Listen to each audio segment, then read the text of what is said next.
अस्सलाम वालेकुम एवरीबॉडी। वालेकुम सलाम मैम। क्या हाल है आपके? ठीक ठाक हैं? जी मैम, आप सुनाएं। अल्लाह का शुक्र है, ठीक ठाक।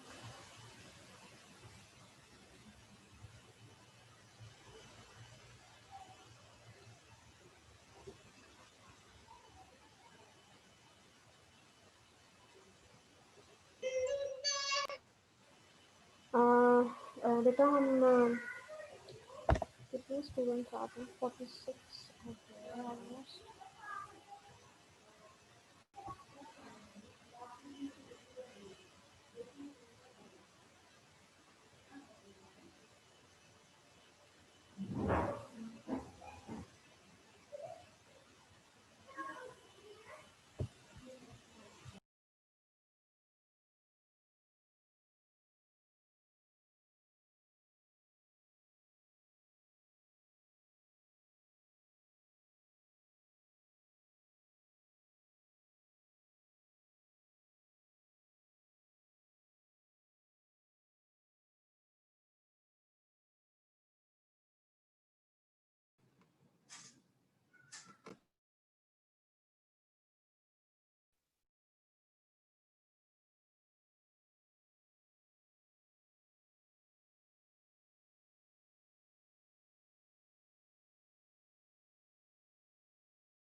जी बच्चों, हम स्टार्ट करते हैं। किसी को प्रीवियस लेक्चर में से कोई कंफ्यूजन है, कोई क्वेरीज है आपकी, तो काइंडली आप लोग पूछ सकते हो।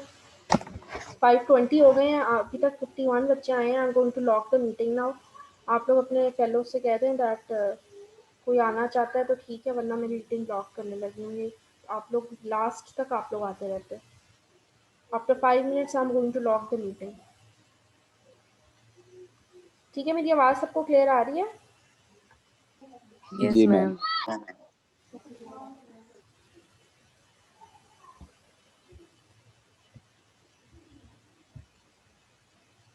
ठीक है जी। हम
जी बच्चों, आप लोगों को स्क्रीन मेरी नज़र आ रही है? जी Yes, ma'am. ma'am. Yes, ma'am. Yes ma'am. Yes, ma'am.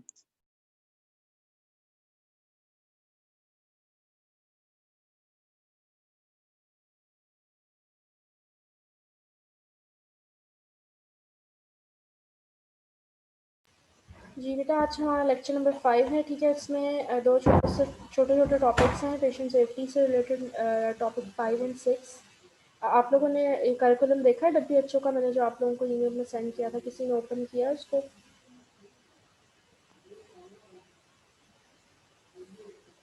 किसी ने नहीं ओपन किया उसको?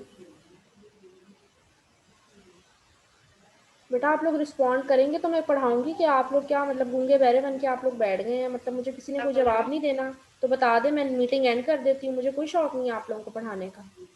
आगे से आप लोग रिस्पॉन्ड नहीं कर रहे। किसी ने वो करिकुलम खोला है कि नहीं खोला? No ma'am. No, ma'am.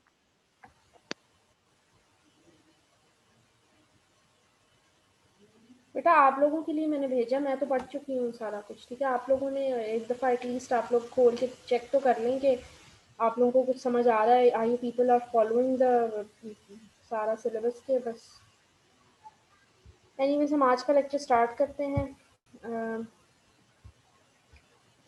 59 है पार्टिसिपेंट्स।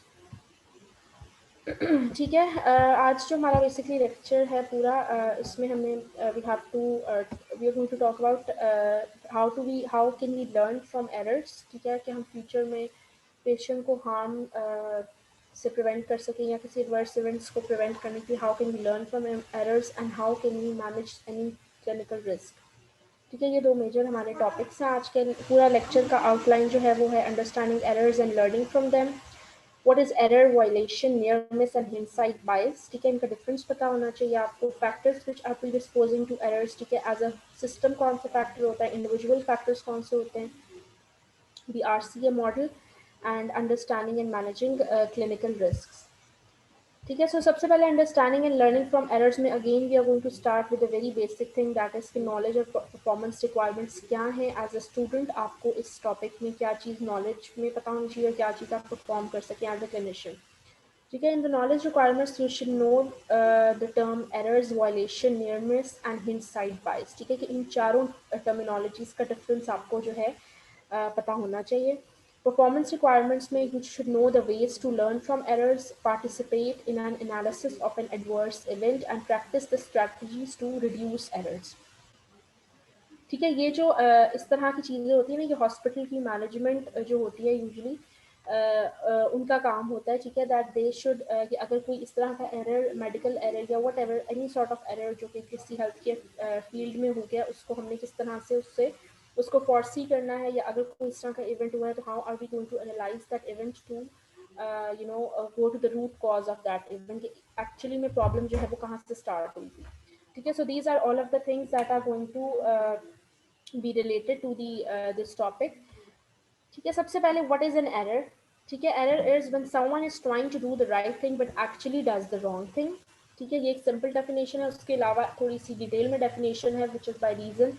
उसमें we say that it is a planned sequence of mental or physical activities that fail to achieve their intended outcomes when these failures cannot be attributed to the intervention of some chance agency. ठीक है, basically error जो है, आप in simple terms हम उस चीज़ को कहेंगे जो कि डिलिबरेटली नहीं की जाती। ठीक है, जो कि when the person is actually trying to do something else but उससे जो है वो डिलिबरेट एक्शन के अगेंस्ट चला जाए वो। ठीक है, किसी रीज़न कोई भी हो सकती है, मे बी कोई प्रोफेशनल जो है पर्सनल रीज़न हो सकती है, या कोई वर्क इन्वायरमेंट में कुछ इस तरह की रीज़न है जिसकी वजह से वो एरर जो हो जाता है, but it is never deliberate. The person always wants to do the right thing, but conclusion में जो है राइट थिंग नहीं हो पाती। ठीक हो गया, ये आपकी बेसिकली एरर की है कि जब भी हम एरर का वर्ड यूज़ करेंगे तो it means that we are basically talking about a mistake. ठीक है, जो कि कोई बंदा वो सही काम करना चाह रहा था लेकिन किसी भी वजह से सही काम के बजाय उससे गलत काम हो जाए। ठीक है, so it is never deliberate. Next is a violation, ठीक है। Violations are errors caused by a deliberate deviation from an accepted protocol और स्टैंडर्ड ऑफ केयर, ठीक है। वायलेशन का जो वर्ड है, it is always used by for a error that is deliberately done, ठीक है। कि आपको पता है कि एक स्टैंडर्ड प्रोटोकॉल है that whenever you have to enter the operation theatre you should be in your medical scrubs हों आपके, आपके हैंड वॉशिंग हो, पूरी स्टेरिलाइजेशन के प्रोटोकॉल्स होते हैं, ठीक है। And if you are not following that, but you know कि ये सब जो है protocols you have to follow, but you are deliberately not following them, the reason can be anything, maybe you are in a hurry or maybe you are just you know you're just careless, ठीक है। तो ये जो भी वजह हो, but you are basically violating the rules, ठीक है। आप डिलिबरेटली एक काम जो है वो गलत तरीके से कर रहे हैं, so that is a violation, ठीक है। जैसे यूजली ट्रैफिक वायलेशन जो है वर्ड यूज़ किया जाता है, हमें पता होता है दैट रेड लाइट पे we are not allowed to move, ठीक है, बट स्टिल हम कभी कभार रेड लाइट से जो है वो क्रॉस कर लेते हैं, so that is a traffic violation because we are deliberately doing that. हमें पता है कि भाई अभी हम सेफली जो है निकल सकते हैं यहाँ पे, तो we try to make use of that particular instance, ठीक है। नेक्स्ट इज hindsight bias, ठीक है। hindsight bias is a psychological phenomena that allows people to convince themselves after an event that they had accurately predicted it before it happened, ठीक है। hindsight bias usually it is used एक psychological इस तरह का phenomena है that for example अगर कोई patient आया है इमरजेंसी में, ठीक है, और मे बी ही और she is suffering from chest pain का पेशेंट है, ठीक है, फॉर एग्जांपल, और एक डॉक्टर कह रहा है कि नहीं नहीं चेस्ट पेन है उसको, बट एक डॉक्टर कह रहा है कि चेस्ट पेन है but and we should go for cardiac enzymes का हमें टेस्ट करवा लेना चाहिए, हमें पेशेंट की इको करवानी चाहिए, ऑल दैट प्रोटोकॉल्स जो कि हमें हार्ट डिजीज की तरफ लेके जाते हैं, बट अदर डॉक्टर सेइंग कि no this pain is not chest pain, this is a gastric pain, हमें उसकी मेडिकेशन स्टार्ट करनी चाहिए, and they start the gastric pain की जो मेडिकेशन है उसको हम प्रोटोकॉल को फॉलो करें, but eventually the patient expires, और पता ये लगता है that the patient was basically suffering from angina की पेन थी उसको, बट आपने चेस्ट पेन की तरफ उसको जो है लेके चले गए।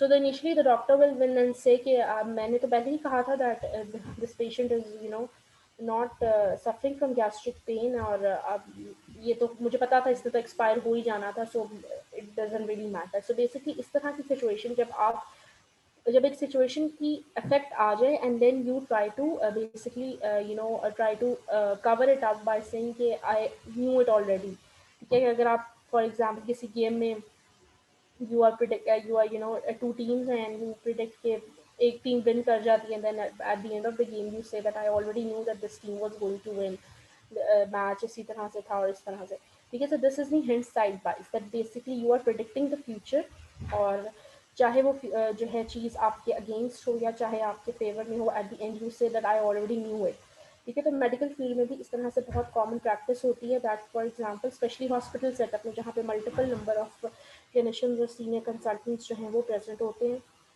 ठीक है। हर एक का डायग्नोसिस जो है वो अलग होता है, और इवेंचुअली जो है पेशेंट जो है if one of the diagnosis और one of the doctor is correct, और दे विल से कि आई ऑलरेडी न्यू इट, और मुझे पहले से ही पता था कि ये इस तरह से ही होगा, और अगर डायग्नोसिस गलत हो जाता है तो जैसे कि मैंने पहले ही कहा था that this is not going to happen. So this is basically a sort of a psychological phenomena जिसमें हम अपनी मिस्टेक को जो है कवर अप करने की कोशिश करते हैं, ठीक है। So this is called as hindsight bias, ठीक है। क्या बायस सिचुएशन क्रिएट हो गई है और आप जो है एक साइड पर ज़्यादा फेवर कर रहे हैं। नेक्स्ट इज नियर मिस, ठीक है। What does near miss means? Near miss means it's an act of commission और omission that could have harmed the patient but did not cause harm as a result of chance, prevention और mitigation, ठीक है। So it means basically कि आप near miss का मतलब है कि गलती जो है वो होते होते बच गई है, ठीक है। आपको फॉर एग्जांपल कोई गलत इंजेक्शन पेशेंट को लगना था, but eventually somebody noticed that this injection was not for this patient, it was for the other patient, so for just for like a moment of time the anyone notices it, और patient जो है वो किसी भी adverse event से जो है वो प्रिवेंट हो जाता है। So this is a near miss that कोई भी एडवर्स इवेंट को बिल्कुल जो है एट इट्स कंक्लूजन पॉइंट से आप उसको कैच कर लें and you prevent it from happening, ठीक है। सो ये 4 टर्मिनोलॉजीज हैं जिसमें सबसे पहले आपके पास एरर आ जाता है विच इज़ नेवर डिलिबरेट। उसमें इंटेंशन जो होती है वो हमेशा पॉजिटिव होती है, but sometimes the outcome becomes bad outcome हो जाती है या नेगेटिव आउटकम आ जाता है। Then comes the violation which is always deliberately done. ठीक है, एक स्टैंडर्ड प्रोटोकॉल के आप अगेंस्ट जा रहे हो, then that means you are violating that protocol. And hindsight bias is that you are basically creating a biased situation and you are predicting the future, जो भी चीज़ आपने अपने उसमें की हुई होती है। ठीक है, next is near miss. Near miss means that आप पेशेंट को हार्म करने लगे होते हो, but at that point you try to prevent that from happening due to any you can say this is the good luck of the patient, that the patient the patient is not does not encounter any such bad outcome which can be harmful for its health। ठीक हो गया। Next is health के context की हम बात करेंगे। तो basically जब भी वर्क किसी भी मेडिकल फील्ड में कोई इस तरह की आउटकम होती है, बैड आउटकम जो कि पेशेंट के फेवर में नहीं होती, it is usually considered a medical error. ठीक है, बट इन पेशेंट सेफ्टी इस चीज़ को बार बार जो है it is considered that errors are never medical errors. ठीक है, मेडिकल एरर की टर्मिनोलॉजी जो है वो हमें यूज़ नहीं करनी चाहिए, बिकॉज एरर अगर किसी मेडिकल फील्ड में हो रहा है तो it is always about it's very human nature की बात होती है, that humans are they are tend to make errors, they are tend to make silly mistakes. ठीक है, तो एरर जो है वो किसी भी फील्ड में हो सकता है, whatever field you are working, आप किसी भी तरह से जो है आप एरर कर सकते हैं। बट मेडिकल फील्ड में ये होता है that the patient is at the health is at stake. तो जब भी कोई एरर होगा तो obviously the patient is going to suffer. Not all the time, sometimes ये होता है दैट कोई एरर हो जाता है और बैड आउटकम नहीं होती, मे be the patient is resilient enough और उसका इम्यून सिस्टम जो है वो कोप अप कर लेता है, एंड समटाइम्स कोई एरर नहीं होता but the bad outcome is being faced by the patient. तो ये कुछ चीज़ें जो है लक पर होती हैं, but we should never use the term medical error, because errors जो हैं they are present everywhere in every type of field. ठीक है, when errors occur in the workplace, the consequences can be a problem for the patient in a situation that is relatively unique to healthcare। ठीक है, usually health care में जो error होता है उसमें directly patient का जो है वो नुकसान हो रहा होता है, unlike other fields. In all other respects, there is nothing unique about medical errors. They are no different from the human factors problem that exist in settings outside the healthcare। Ma'am जी जी। Ma'am आपने meeting log की हुई है तो net नहीं चल रहा, बारिश आई हुई है तो जिसका एक दफा डिस्कनेक्ट हो रहा दोबारा ज्वाइन नहीं कर सकता वो। नेट क्यों नहीं आ रहा? किसका नेट नहीं आ रहा? मैम काफी बच्चे ग्रुप में उनसे मैसेज कहीं आ रहे बाहर ही हैं। रहे, उनसे कहीं बाहर ही रहे। 5 बजे आपकी क्लास स्टार्ट हो रही थी, 5:25 पे मैंने जो है मैम मीटिंग। वो मैम वो मैम नेट एक मैम दफा बारिश बारिश की हुई है वजह ना से तो डिस्कनेक्ट हो जाता है ना, तो दोबारा जब कनेक्ट करते हैं तो नहीं होता।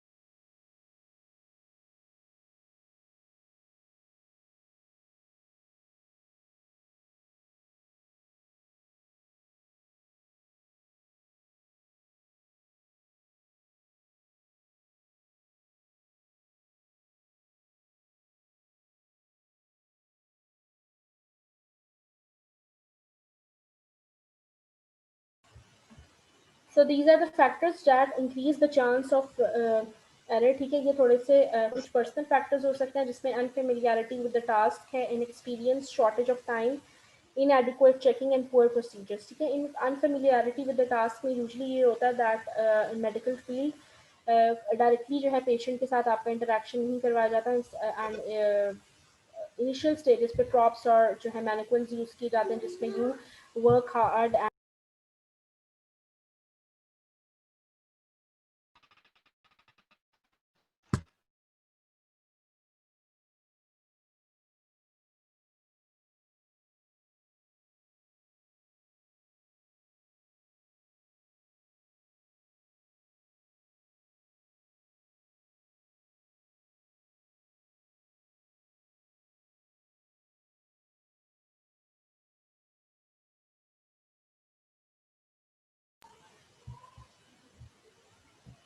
ठीक है। तो जिस तरह आप लोगों के फील्ड्स में भी जो है फैंटम लेबॉर्ट्रीज होती हैं, ठीक है, मैनिक्विन्स होते हैं, उसमें आपको पहले वो टास्क परफॉर्म करने दिया जाता है, ठीक है, ताकि you are familiar with the whole procedure. और because obviously patient live patient पे डायरेक्टली काम करना जो है it is going to be very lethal हो सकता है पेशेंट के लिए। So you need to have a familiarity with the procedure you are performing. इसी तरह जैसे सर्जरीज होती हैं उसमें अब आप पहले असिस्ट करवाते हो किसी सर्जन के साथ, आपको पता होता है कि किस तरह प्रोसीड करना है, किस तरह क्या सब कुछ करना है, and then at the end you are capable enough कि आप वो प्रोसीजर जो है अकेले जो है उसको परफॉर्म कर सकें। ठीक है, इन एक्सपीरियंस में भी ये चीज़ आ रही है, शॉर्टेज ऑफ टाइम। ठीक है, ऑब्वियसली अगर टाइम शॉर्टेज है किसी भी number of patients are there more, workload ज़्यादा है, टाइम का प्रेशर है, तो obviously there is a greater chance that error is going to happen. ठीक है, डायग्नोसिस के लिए, बिकॉज प्रॉपर डायग्नोसिस के लिए you need to have a detail history of the patient, clinical examination बहुत ज़्यादा ज़रूरी होती है पेशेंट की। तो अगर शॉर्टेज ऑफ टाइम हो तो ग्रेटर चांस कि आप डायग्नोसिस में जो है आपका एरर आ सकता है। ठीक है, इनएडिक्वेट चेकिंग, अगेन ये आपके उसी में आ जाता है। अगर प्रॉपर मेडिकेशन के लेवल्स को रीड आउट नहीं किया तो तब बेटा everyone please mute your mics, सब अपने माइक म्यूट कर लें। ठीक है, नेक्स्ट इज पुअर प्रोसीजर्स। ठीक है, पुअर प्रोसीजर्स में अगेन यही चीज़ है दैट यूजली जब नए नए जो है फील्ड में जूनियर डॉक्टर्स होते हैं तो दे आर मोर कंसर्न कि हमें एक्सपीरियंस हम गेन कर लें। They are not very much concern कि पेशेंट के साथ हम क्या करें, उनको ज़्यादा यही होता है कि हम खुद से हमें एक्सपीरियंस होना चाहिए। So that leads to very poor procedures by those doctors. So these are the 5 factors जिससे आपका एरर का रिस्क जो है वो इंक्रीज करेगा। Next are some individual factors that we dispose to error. ठीक है, ये एक इंडिविजुअल फैक्टर्स हैं जो कि एक किसी डॉक्टर में प्रेजेंट होते हैं, नॉट ऑल, और हम ये नहीं कह सकते कि हर कॉम्पिटेंट डॉक्टर में ये वाले फैक्टर्स हमें नहीं मिलेंगे। ठीक है, competent doctors with skillful doctors can also have this type of factors that can be dispose to errors. ठीक है, सबसे पहले लिमिटेड मेमोरी कैपेसिटी। ठीक है, लिमिटेड मेमोरी कैपेसिटी का ये है दैट मेडिकल फील्ड में ऑब्वियसली टेक्स्ट बुक्स जो है दे आर वेरी इंपॉर्टेंट, और आप उस चीज़ को जो है अच्छी तरह से आप फॉर 5 to 6 years आप उसको पढ़ रहे हो, आपकी नॉलेज में जो है you are gaining the knowledge. But in practical life things are very much different. ठीक है, क्लिनिकल केसेस सिनेरियोज जो हैं वो डिफरेंट होते हैं। तो लिमिटेड मेमोरी कैपेसिटी की वजह से you can you know be in such a position that you can make things difficult for the patient, और उसकी हेल्थ को आप जो है स्टेक पे डाल सकते हो। ठीक है, with the memory capacity is and further reduced by fatigue, stress, hunger, illness, language और कल्चरल फैक्टर्स और हैजर्डस एट्रीब्यूट्स। ठीक है, ये वही सब बातें हैं। आई थिंक हम लेक्चर नंबर 2 में इसको डिस्कस कर चुके हैं that obviously when you are fatigued, आप stressful condition में काम कर रहे हैं या आप किसी illness को face कर रहे हैं but still you are working, so all of these factors can decrease your performance level. ठीक है, language और cultural factors में again वही चीज़ आ जाती है that अगर आपका language barrier है तो obviously it will be very difficult for you to make an open communication with the patient. तो जब तक आपकी open communication नहीं होती है तो ऑब्वियसली यू कैन नॉट एक आपका पेशेंट के साथ जो है एक बहुत बड़ा बैरियर होता है लैंग्वेज का। ठीक है, तो that communication is not possible जो कि आप किसी भी पेशेंट के साथ कर सकते हैं, एंड दैट कैन कॉज। ठीक है, सबसे पहली बात यही है कि पेशेंट आपके साथ कंफर्टेबल ही नहीं होगा बिकॉज ही और शी नोस कि आप उसकी बात जो है उसको अंडरस्टैंड नहीं कर पा रहे। ठीक है, उसके अलावा लैंग्वेज बैरियर की वजह से आप उसी चीज़ में लगे रहोगे एंड आपका डायग्नोसिस जो है और आपकी जो परफॉर्मेंस है it is going to deteriorate. तो लैंग्वेज और कल्चरल फैक्टर्स जो हैं they are very important. Next hazardous attributes में अगेन वही बात that junior doctors they are more concern by for gaining experience. ठीक है, उनको होता है कि हम एक्सपीरियंस गेन कर लें और हम ये नया प्रोसीजर है हम इसको देख लें, हम इससे फेमिलियर हो जाएं, एंड वो बहुत ज़्यादा जो है उस टाइम पर पेशेंट की वेल बींग का नहीं सोच रहे होते, which is against the ethics of a health care clinician. ठीक है, any questions up till now? आगे चलें। ठीक Yes, है, ma'am. ये हम पहले भी हॉल्ट पढ़ चुके हैं। ठीक है, don't forget that if you are hungry, angry, late or tired. ठीक है, तो ये 4 चीज़ें जो हैं they can have a greater impact on your overall आपकी परफॉर्मेंस को। ठीक है, जैसे कुछ लोगों से भूख बर्दाश्त नहीं होती। ठीक है, अगर वो हंग्री हो तो उनके मूड स्विंग बहुत ज़्यादा होते हैं। तो कुछ लोगों में स्टेमिना होता है that they can remain active for some period of time, बगैर कुछ खाए पिए भी. So these are some factors which differ in various individuals but they are factors which can not be ignored. ठीक है. अगर आप किसी भी लाइफ में कुछ इसी तरह सिनारियो से गुजरे हैं जिससे आपके ओवरऑल आप स्ट्रेस्ड आउट हैं, आप एंग्री हैं, तो that can always put this health of the patient at stake. ठीक है. उसके बाद ये चेकलिस्ट की ये भी हम एक दफ़ा पहले कर चुके हैं. इसमें I am safe, it means that you are safe to work today if you are not facing any sort of illness. ठीक है. आपने कोई ऐसी मेडिकेशन नहीं ली हुई जिससे आपकी जो है परफॉर्मेंस डिस्टर्ब हो, जिसमें आपके अल्कोहल तो चलो एक बहुत ज़्यादा एक्सट्रीम चीज़ आ जाती है. अदर देन दैट कुछ लोग जो है वो ऐसी पेन किलर्स देते हैं which are seen as depressants. ठीक है. जिससे आपको नींद बहुत ज़्यादा आती है. ठीक है. So that can also obviously that can आपकी वो अटेंशन को और आपकी माइंड को जो है अलर्ट नहीं रख सकता. ठीक है. उसके अलावा stress, alcohol, fatigue and your emotions. So all of these things should be आपकी पॉजिटिवली अगर प्रेजेंट होंगी तो they are good for you. Otherwise you consider कि आप you are unsafe to work today and you should try to minimize your interaction with the any sort of a patient. ठीक है. Now how to learn from errors. ठीक है. ये बहुत ज़रूरी है. अब हमें पता लग गया कि एरर होता है, वायलेशन होती है, हिंडसाइड बाइस हो सकती है, नियर मिस हो सकता है. ना how can you learn from it. ठीक है. सबसे इंपॉर्टेंट चीज़ जो है वो है इंसिडेंट रिपोर्टिंग. ठीक है. कि आपने जो है आपको आप जब तक कोई इंसिडेंट रिपोर्ट ही नहीं करेंगे, ठीक है, तो आप उससे लर्न कैसे करेंगे. ठीक है. आपको फॉर एग्जांपल पता लगा कि ये पेशेंट की जो है डेथ हुई थी एट दैट टाइम. ठीक है. और सबको कॉज ऑफ डेथ जो है कुछ बता दिया गया, but you were the person who was present over there and you knew कि फलाने बंदे से जो है ये मसला उस टाइम हुआ था, ये उससे गलती हो गई थी जिससे जो है पेशेंट जो है एक्सपायर हो गया था. तो जब तक आप वो इंसिडेंट रिपोर्ट नहीं करेंगे तब तक ऑब्वियसली दैट पर्सन और the other surrounding people are not going to learn from it कि नेक्स्ट टाइम जो है ये मिस्टेक ना हो. ठीक है. तो as a health care professional it is your duty कि आपको अगर कोई इस तरह की इंसिडेंट आपने फेस किया है या आपने देखा है तो you must report it in a positive way. Positive way का मतलब अगेन वही आपकी पर्सनल अप्रोच और सिस्टम अप्रोच होती है that you are not suppose to blame the other person.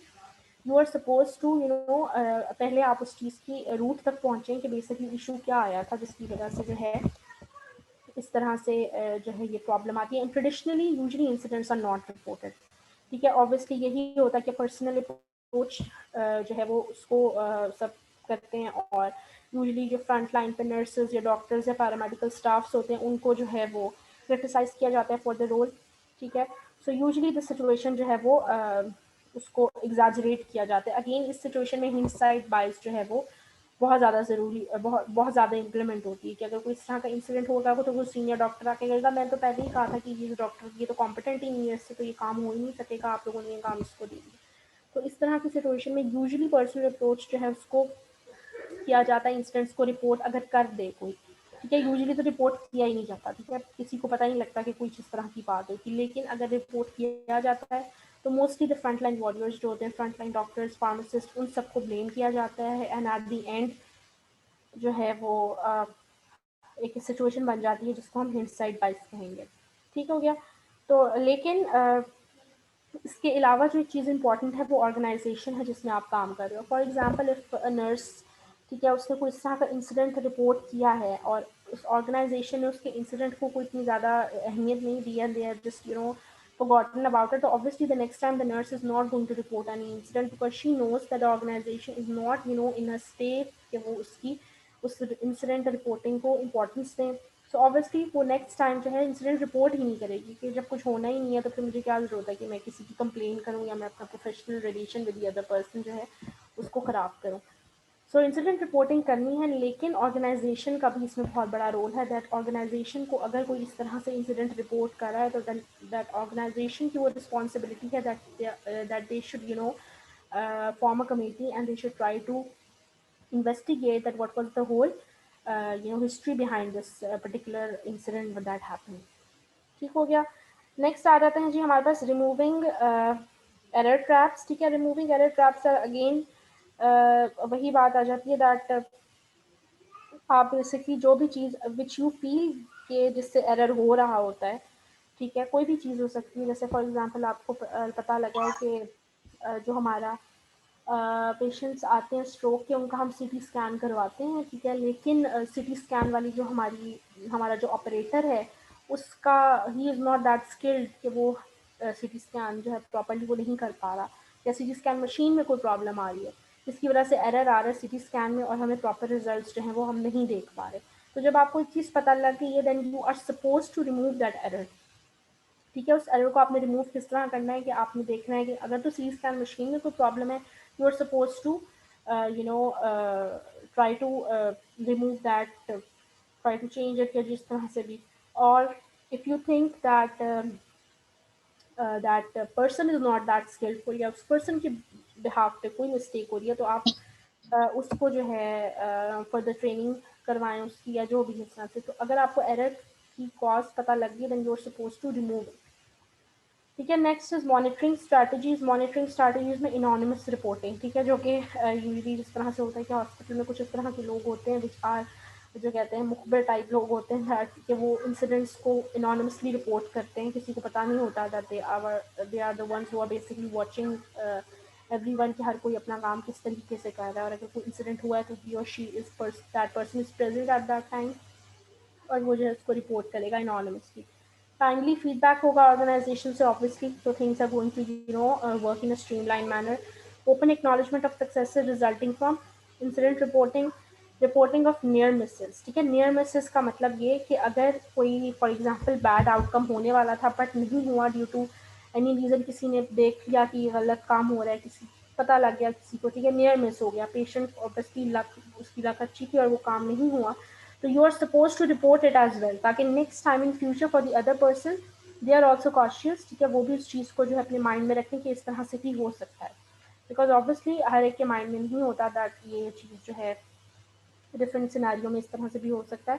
So you are also you know it is your duty कि आप near Mrs को भी रिपोर्ट करें, ठीक है। सो इंसिडेंट रिपोर्टिंग जो है वो इसमें सबसे इम्पॉर्टेंट स्टेप है if you want to learn from errors. जब तक आप इंसिडेंट को रिपोर्ट नहीं करेंगे you will not be able to reach to its cause, और आप उस चीज़ को फिर रिमूव नहीं कर सकते and those errors are then going to repeat itself again and again, ठीक है। इसी की फर्दर कंटिन्यूशन है रूट कॉज एनालिसिस, ठीक है। रूट कॉज एनालिसिस बेसिकली होता है कि आप यू कैन से कि इट्स बेसिकली अ स्ट्रैटेजी जिससे आप एरर्स को जो है इन्वेस्टिगेट करते हैं, ठीक है। उसमें यही होता है that it is a tool to help the health care organization retrospectively study events where patient harm or undesired outcomes occurred in order to identify and address the root causes. By understanding the root cause of an event, we can improve the patient safety by preventing the future harm. ठीक है, इसमें यह है कि आपके start से जो है वो इन्वेस्टिगेशन स्टार्ट करनी कि कैसे हुआ ये सब, कौन कौन उस टाइम पर प्रेजेंट था या क्यों हुआ, या पेशेंट जो है वो किस तरह की कंडीशन में आया था, किस टाइम पर आया था और ये इंसिडेंट किस टाइम पर हुआ। तो आपने सारी क्वेश्चनर्स जो हैं वो बना के you are going to ultimately reach the root cause of that incident कि यहाँ पर जो है मिस्टेक हुई थी, एंड यूजुअली मिस्टेक किसी एक पॉइंट पर हुई भी होती है that results in a bad outcome. तो रूट कॉज एनालिसिस जो है वो हेल्थ केयर ऑर्गेनाइजेशन में यूजुअली जो है इस्तेमाल किया जाता है। It's a very easy to understand model, ठीक है, जो कि टीम को हर स्टेप पर लेके जाता है, ठीक है। एक हेल्थ केयर टीम जो है जब काम कर रही होती है क्लिनिकल इन्वेस्टिगेशन में तो उसके हर स्टेप पे जो है वो उसको स्टडी करते हैं कि किस तरह से जो है सारी प्रॉब्लम हुई थी, जैसे क्या हुआ था, कौन कौन इन्वॉल्व था, किस टाइम पर हुआ था, किस जगह पर हुआ था, ठीक है, जो पेशेंट था उसके साथ बैड आउटकम कितना सवेयर है, ठीक है, और कितनी ज़्यादा मतलब रिकरेंस भी आपने पूछी, उसको भी इन्वेस्टिगेट करना है कि हाउ मच प्रोबेबिलिटी कितनी ज़्यादा है कि ये इंसिडेंट जो है रिकर हो सकता है, ठीक है। और दूसरी जो इम्पोर्टेंट बात रूट कॉज एनालिसिस की ये है that it focuses on prevention not blaming और पनिशमेंट, ठीक है। इसको जो है हमेशा इसमें सिस्टम अप्रोच को पे फोकस किया जाता है, इंडिविजुअल वर्कर पे जो है फोकस नहीं किया जाता, ठीक है। अनयूजुअली यही प्रिज्यूम किया जाता है दैट जो भी एडवर्स इवेंट हुआ है वो एक सिस्टम का failure, it is not the failure on part of a nurse और अ डॉक्टर और अ फार्मासिस्ट, ठीक है। सिस्टम के लेवल पर कहाँ पर फेलियर था, कहाँ पर कोई गलती थी जिसकी वजह से जो है ये आउटकम जो है हुआ है, and basically it focuses on prevention. ये आपने अगर इसका फोकस इस चीज़ पर होगा बेसिकली कि आपने मल्टीपल फैक्टर्स को देखना है, ठीक है। जैसे कि आपने ये भी देखना है दैट ट्रेनिंग कितनी प्रॉपर हुई है, कम्युनिकेशन प्रॉपरली की गई थी पेशेंट के साथ कि नहीं। फैक्टर्स आपने सारे मॉनिटर करने, इंडिविजुअल फैक्टर्स भी मॉनिटर करने, but at the same time you are focusing on the prevention and the system failure. आपने पर्सनल अप्रोच जो है वो अडॉप्ट नहीं करनी है आपने, ठीक है। So this is all about the root cause analysis. Next is personal error reduction strategies. ठीक है, इसमें ये अगेन वही बात आ जाती है आई एम सेफ वाली, दैट आप अपने आप देखें कि if you are capable enough that you can not perform any sort of error, ठीक है। You have to eat well, sleep well and look after yourself. अगर आपकी हेल्थ ठीक नहीं होगी तो obviously you are not going to be able to perform well. Know your environment, know your tasks, preparation and planning. Build checks into your routine and ask if you don't know, ठीक है। ये सारी आपकी individual factors, आपके personal factors आ जाते हैं that आपने देखना है कि कौन सी चीज़ जो है वो आपकी आपकी परफॉर्मेंस को हिंडर कर सकती है। और आपने ये भी देख, नो योर इन्वायरमेंट का मतलब है for example if you are working in a ward, तो आपको पता हो कि इमरजेंसी इक्विपमेंट जो है कहाँ कहाँ पे पड़ा है। आपको अगर पता ही नहीं है कि इमरजेंसी में अगर आपको किसी डॉक्टर किसी पेशेंट को मेडिसिन देनी, please mute your mics everyone.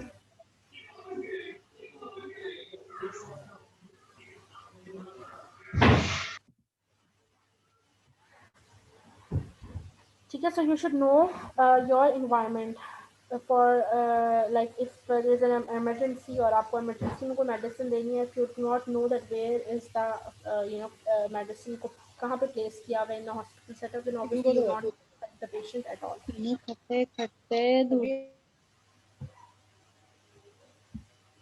है बेटा, सब बच्चे अपना माइक म्यूट कर लें। मैं कितनी दफ़ा ये बात रिपीट करूँगी, आप लोगों को अभी तक समझ नहीं आ रही ये बात।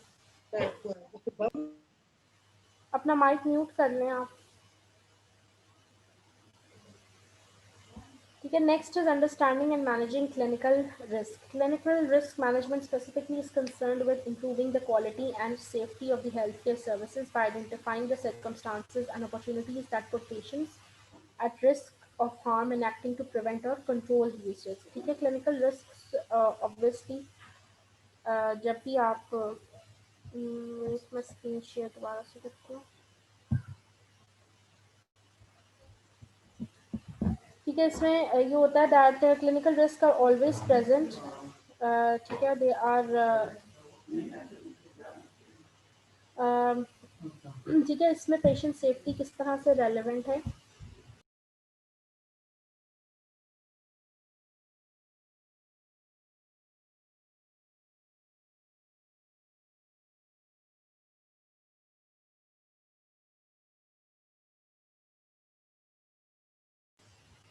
ठीक है। सो हम why are we studying clinical risk management in patient safety, ठीक है। इसमें ये होता है दैट क्लिनिकल रिस्क का पेशेंट सेफ्टी से बहुत ज़्यादा लिंक इस तरह से है, it is very much relevant because it is essential that all the healthcare workers they understand that risk management है और उसके objectives और उसकी strategies, ठीक है, हर वर्क प्लेस के अकॉर्डिंगली कि अगर कोई प्रॉब्लम आ जाती है then how are they supposed to manage it, and it is not relevant that the problem is big or not, ठीक है। चाहे प्रॉब्लम जो है वो ज़्यादा severity की तरफ हो या अगर severity की तरफ नहीं है, you are still you should be knowing कि आपने उस चीज़ को किस तरह से मैनेज करना है और how can you prevent it from happening in the future, ठीक है। स्टेप्स क्या हैं, you should identify the risk, you should assess the frequency and severity of the risk, reduce और एलिमिनेट द रिस्क और cost the risk, ठीक है। सबसे पहले आप उसको आइडेंटिफाई करें कि रिस्क जो है वो कौन कौन से हो सकते हैं क्लिनिकल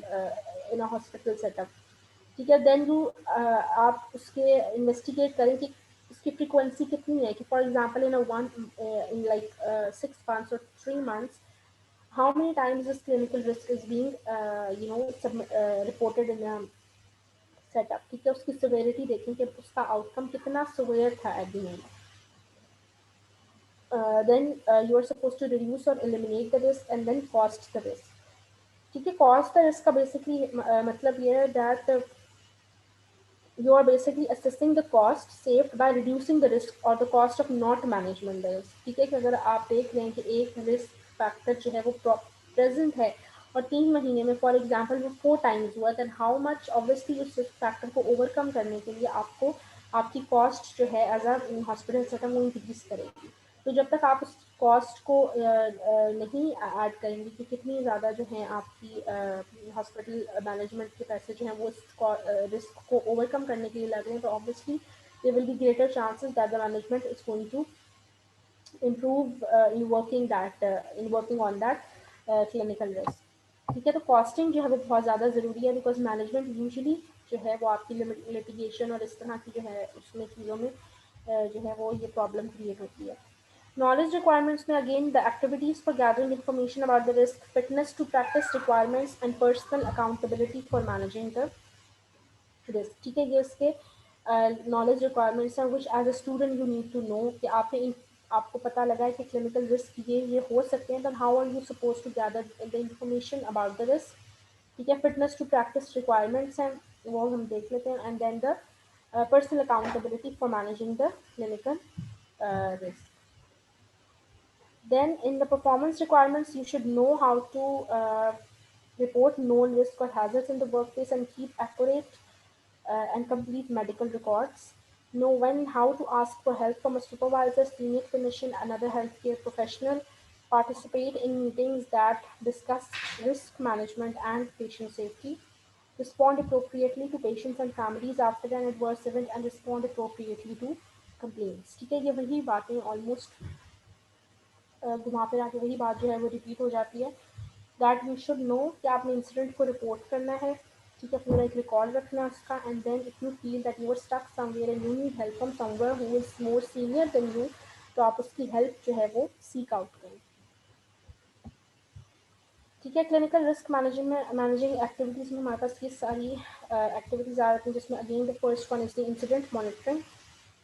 ठीक है, इंसिडेंट मॉनिटरिंग अगेन आपकी वही चीज़ आ रही है कि आपने आइडेंटिफाई करना है, इवेंट को प्रोसेस करना है, उसको एनालाइज करना है, रिपोर्ट करना है, एंड आपके माइंड में बस इतना होना चाहिए that you are basically preventing the recurrence of that event from happening. ठीक है, और उसके बाद सेंटिनल इवेंट्स पहले भी हम जो है पढ़ चुके हैं। ये वो एडवर्स इवेंट होता है जो कि कभी भी नहीं होना चाहिए और जो कि यूजुअली बहुत ज़्यादा अनएक्सपेक्टेड होता है, एंड इट इज़ आउटकम जो है इसकी बहुत ज़्यादा सवेयर होती है फॉर द पेशेंट। ठीक है, और यूजुअली अब आजकल जो स्टैटिस्टिकल डेटा होता है उसमें यूजुअली इवेंट्स को उनकी सवेरिटी के अकॉर्डिंगली जो है it is being monitored that how much severe an event is and how much lethal it can be for the patient। Then the role of complaints in improving healthcare, that obviously if you are not filing any complaint, then how are you going to improve that system? So you need to file a complaint first, so at a system level that risk can be managed। Complaints and concerns where the individual is responsible, then comes the coronial investigations। ठीक है, coronial investigations basically हो जाती कब तब करवाई जाती हैं when the cause of death is unknown। ठीक है, या uncertain हो। ठीक है, या there is a probability that the person was you know उसके पेशेंट की डेथ जो है वो किसी एरर की वजह से हुई है। ठीक है, that error can be on the behalf of the doctor और एनी पर्सन। ठीक है, तो उसमें हम कोरोनर्स जो हैं दे आर इंडिविजुअल्स जो कि इस चीज़ को इन्वेस्टिगेट करते हैं। ठीक है, और वो देखते हैं कि किस तरह से उस कॉज ऑफ डेथ को जो है एक्यूरेटली वो करते हैं। जैसे फॉर एग्जांपल हमारे यहाँ ये ऑटोप्सीज वगैरह होती हैं, फोरेंसिक में जो है ये सारा कुछ होता है जिससे कॉज ऑफ डेथ जो है वो बताया जाता है। ठीक है, तो अगर कॉज ऑफ डेथ ना पता हो, ठीक है, या अनसर्टन हो, या you it is thought that may be the cause of death was due to some unethical or an illegal activity, तो फिर उसमें हम कोरोनर्स को हायर करते हैं और पूरी इन्वेस्टिगेशन होती है properly, and then the cause of death is being known. ठीक है, then comes the fitness to practice requirements. ठीक है, fitness to practice requirements means कि ये तीन आपकी जो हैं पॉइंट्स हैं, credentialing, registration and accreditation. If you are following these 3 points you are considered to be fit to practice as a health care professional. ठीक है, जैसे आप लोग हमारी यूनिवर्सिटीज़ में होता है, रैंकिंग होती है, HEC के साथ एफिलिएशन होती है, तो जब तक वो आपकी नहीं होगी तब तक यू आर नॉट आपकी वो वर्ड्स नहीं होती। तो same goes for the health care professional, जैसे MBBS एंड BDS डॉक्टर्स होते हैं, उनकी वो PMDC की एक बॉडी होती है जिससे वो एक्रीडेटेड होते हैं, रजिस्टर्ड होते हैं, and they are considered to be safe to practice anywhere they want to in Pakistan. ठीक है, तो इसमें कुछ रिक्वायरमेंट्स हैं which you need to fill, जिसमें सबसे पहले क्रेडेंशियलिंग आ जाती है। क्रेडेंशियलिंग जो है वो basically it's a process of assessing approval on a person's suitability to provide to perform a certain task. For example, जैसे कॉस्मेटिक सर्जन्स होते हैं, ठीक है, some dentists they also perform cosmetic surgeries. So for that they need to do some sort of courses या diplomas जिसमें they can perform some cosmetic procedures. तो जब तक वो credentialing उनकी नहीं present होगी, they are not considered to fit to perform that particular task. ठीक है, next comes the registration. ठीक है, registration में again आप you are registered with a government body, ठीक है, PMDC की मैंने आपको example दी, आप उसमें registered होंगे तो आप officially you can work. ठीक है, then accreditation. Accreditation में again आपकी it's more or less it's a very formal process जिसमें हम हाई क्वालिटी हेल्थ केयर की श्योरिटी करते हैं एंड उसको डिवाइस किया जाता है, डेवलप किया जाता है बाय हेल्थ केयर प्रोफेशनल। ठीक है, हेल्थ केयर प्रोफेशनल जैसे फॉर एग्जांपल अगर हम बात करें, जैसे for example if I want to set up a medical school, ठीक है, तो मैं एक एक्टिवेटेड बॉडी के साथ I would be attached and that body is going to give me set protocols कि आपने ये प्रोटोकॉल्स फॉलो करने, आपकी इस तरह की लैब्स होनी चाहिए, इस तरह का आपका हॉस्पिटल सेटअप होना चाहिए, then you will be providing high quality health education. तो ये सारी चीज़ें जो हैं, 3 पॉइंट्स जो हैं, ये आपको ये प्रूव करती हैं that you are considered to be safe to practise anywhere, और आप उस चीज़ को जो है जस्टिफाई कर सकते हो। ठीक है, ये आप जो करिकुलम है उसमें आप जब खोल के देखेंगे तो ये चीज़ें ज़्यादा वहाँ डिटेल में लिखी हुई हैं। अगर कोई चीज़ हो तो आप वहाँ से ज़रूर पढ़ें। Still there is any problem तो हम उसको फिर दोबारा से डिस्कस कर सकते हैं। ठीक है, next is personal accountability for managing the risk. ठीक है, पर्सनल अकाउंटेबिलिटी में अगेन ये वही बात जो पहले हमने की थी, जिसमें आई एम सेफ और वो सारी चीज़ें आ जाती थी हॉल्ट वाली। ठीक है, role of fatigue and fitness to practise stress and mental health problems, work environment and organisation, supervision and communication. ठीक है, फटीग और स्ट्रेस का तो पता ही है। वर्क एनवायरनमेंट अगर आपका अच्छा नहीं है, स्ट्रेसफुल एनवायरनमेंट है, तो ऑब्वियसली आपकी जो है वो इस तरह से आपकी परफॉर्मेंस जो है वो नहीं होगी। Then comes supervision and then communication. ठीक है, supervision means that for example third year या फोर्थ ईयर मेडिकल स्टूडेंट्स हैं और उनके ऊपर जो सुपरवाइज़र है वो ही उनको सुपरवाइज प्रॉपरली नहीं कर पा रहा, then obviously they are not going to learn anything. ठीक है, वो उनकी लर्निंग जो है वो बहुत ज़्यादा डिस्ट्रप्टेड होगी। गुड सुपरविजन जो है वो एसेंशियल होती है हर स्टूडेंट के लिए, और उसमें क्वालिटी ऑफ द इंस्ट्रक्टर और सुपरविजन जो है वो डिटर्मिन करती है कि how successful student will be in the future, और किस तरह से एडजस्ट करेगा in health care facility.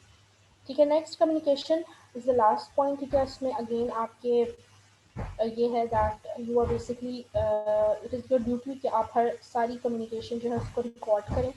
Accurate recording होनी चाहिए, और किसी भी किस्म का जैसे लाइसेंस डिपार्टमेंट्स होते हैं एवरी हेल्थ केयर सेटअप, उनका जो है काम ही होता है that basically communicating different information from one department to the next department. ठीक है, ट्रांसफर ऑफ इंफॉर्मेशन जो है वो वर्बली और इन राइटिंग दोनों होनी चाहिए। ठीक है, it is not a easy process, लेकिन कम्युनिकेशन जो है वो बहुत ज़्यादा ज़रूरी है, बिकॉज इन फ्यूचर अगर किसी भी किस्म की बैड आउटकम फेस करनी पड़े तो आपके पास प्रॉपर डेटा हो जिससे आप इन्वेस्टिगेशन करके रूट कॉज एनालिसिस के through you can go to the actual point जहाँ से एरर जो है वो स्टार्ट हुआ था। ठीक है, any question up till now? अभी तक किसी का कोई क्वेश्चन? No ma'am.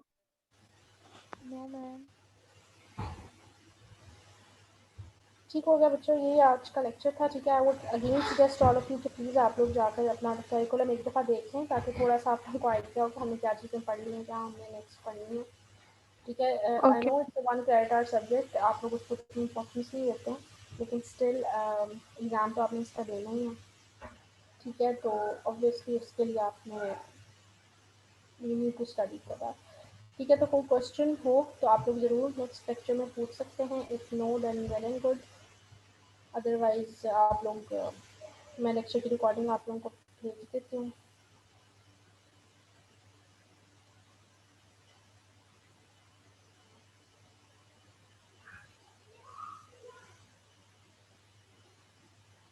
ठीक है, next time please make sure कि आप सब टाइम से आएँ। कुछ बच्चे हैं, ठीक है, वो बिल्कुल लास्ट में जो है आते हैं। दिस इज़ नो वे। ठीक है, आप लोग इस तरह से नहीं होता। मेरे पास रूम में मैं आप लोगों की अटेंडेंसेस भी मार्क कर रही हूँ, और मीटिंग में I am not going to see कि अगर कोई 20 मिनट के लिए उसने मीटिंग ज्वाइन की या 10 मिनट के लिए ज्वाइन किया तो उसकी बिल्कुल एब्सेंट मार्क होगी। ही और she will not be mark present. तो kindly make yourself available at this time. ठीक है, अगर आपने क्लास लेनी है तो तरीके से पूरी क्लास लें आप। ये कोई तरीका नहीं कि आप आखिरी 10 मिनट में आके क्लास ले रहे हैं। I am going to log the meeting after 15 minutes. ठीक है, पहले ही आप लोगों का वो मगरिब का टाइम होता है 5 बजे। मैंने इसलिए सेशन स्टार्ट नहीं किया था, थोड़ा लेट किया था, तो मगरिब के टाइम के बाद आई स्टार्टेड द लेक्चर। सो ठीक है, चलें, ओके जी, अल्लाह हाफिज़। Allah Hafiz, ma'am. अल्लाह हाफिज मैम। अल्लाह हाफिज़। अल्लाह हाफिज मैम।